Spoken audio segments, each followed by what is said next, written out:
Welcome to Whispers to a Bride, where we talk about the stuff no one else is talking about.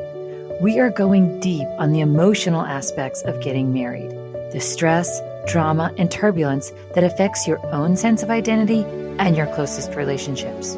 We are talking about what it means to be a bride and how to navigate this sacred time with more grace and ease. I'm your host, Kara Gassabay. As a life coach and therapist, I'm going to be sharing super practical tips so that you can not only rise to the occasion of your wedding, but also your life.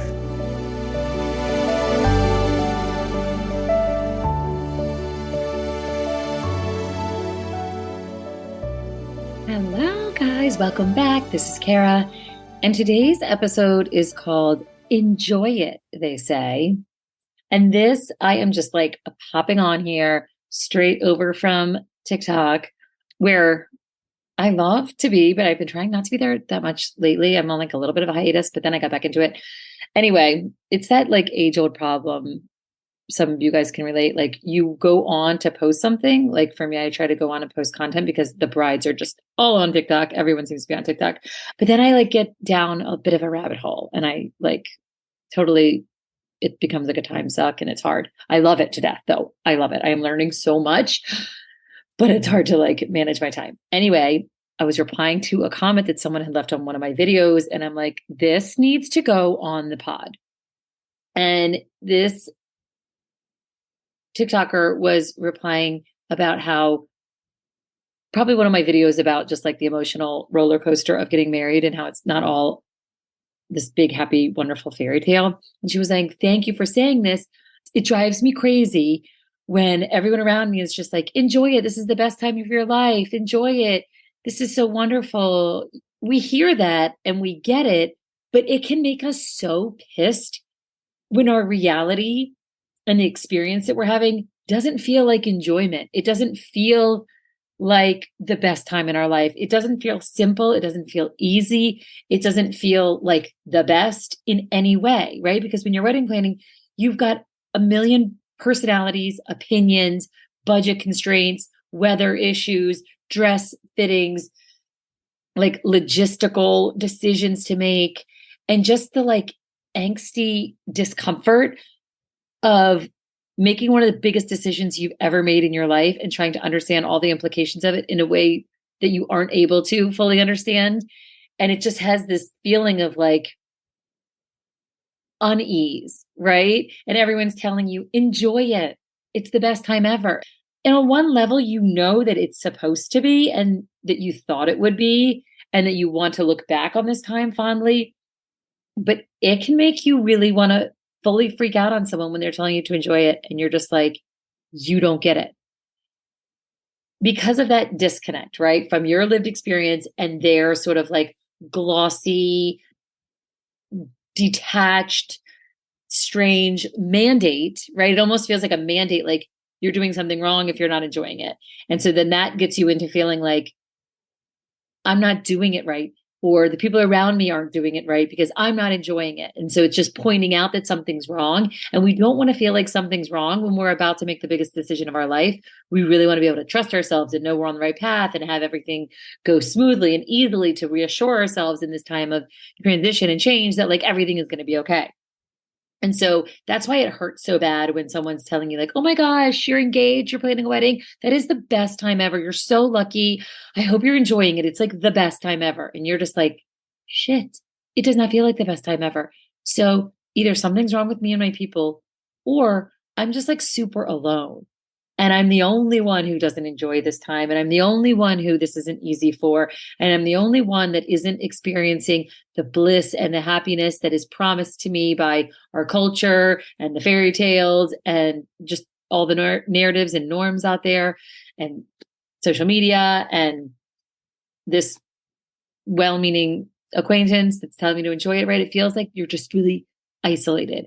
And as we talked about in that self-compassion episode a few back, feeling of isolation is like just the worst. It is the worst on that sort of base primal orientation we have as humans, right? The most basic part of our brain is stay with the tribe. Do not get isolated. Do not be alone out there. That is a very unsafe place to be physically. And so our brain doesn't know the difference between the imagined sense of isolation and the real out there in the wilderness on your own. It's your brain experiences them the same. So when you feel like you're the only one who is experiencing your engagement without the joy and the ease and the flow and the fun, it feels really scary and isolating. And that feels just depressing and overwhelming and all the things that you don't need as you are walking through this really sacred time. And what I was offering this TikToker, and I want to offer you guys today, is that the person saying, "Oh my gosh, what a special time. I hope you enjoy it. I hope you're having like the best time ever. This is the best time in your life." People that say that are probably saying it because they look back when they went through this season and they remember that they did not enjoy it. They don't remember probably every reason why they didn't enjoy it, but with the perspective they have now, they're like, wow, that was such a special, exciting time in my life. I wish I had enjoyed it more. And so that's why they're not saying enjoy it because like that's what everybody does. They're saying enjoy it because like barely anybody does. That's why they're giving you that advice, right? Not because you're doing it wrong, but because it's so hard to really sink into the enjoyment because of all of the other things that we talk about on this podcast all the time. And so they're telling, like, do you see what I mean? Just flip it on its head. It's not enjoy it because it's easy to enjoy. It's not like having an ice cream cone. Enjoy it because like, wow, it's a really complex, sacred time. And so while there's so much going on and there's so much stress and overwhelm and change and confusion and disorientation, it's such a special, unique time. And that is true. It is a really, I believe it's a really, really sacred time. And so someone inviting you into remembering the joy and remembering the abundance and remembering the love and remembering the anticipation and the excitement and the beginning of something, right? There's only so many times in our life where we're at the beginning of a big, big chapter and phase. And so when that advice kind of grates at you and pisses you off and makes you feel like they don't get it, or I'm doing it wrong, or only me, really reconsider it as a beautiful invitation back into the present moment, back into everything that matters, back into why you are here and why it is so wonderful, because it's so easy, right, to get swept into just the stress and the drama and the overwhelm. That's what our brain is constantly trying to solve for. That's its job, and that's okay. But there's the other part of you, right? There's that spirit part of you that kind of is feeling the impact of that comment because you're like, on some level, you're like, I do know. And I do acknowledge how wonderful and beautiful and really special and limited this little era is. And so instead of letting it feel like another pressure and another burden and like, I have to do all this stuff and I have to enjoy it to do it right. It's like, just let it open you a little. Let it like, instead of like break you down completely, let it break you open a little and like, gosh, maybe I'm not prioritizing my joy. Maybe I am losing sight of my own experience and trying to like people please or impress or do it right or get it perfect or whatever other narrative you're in.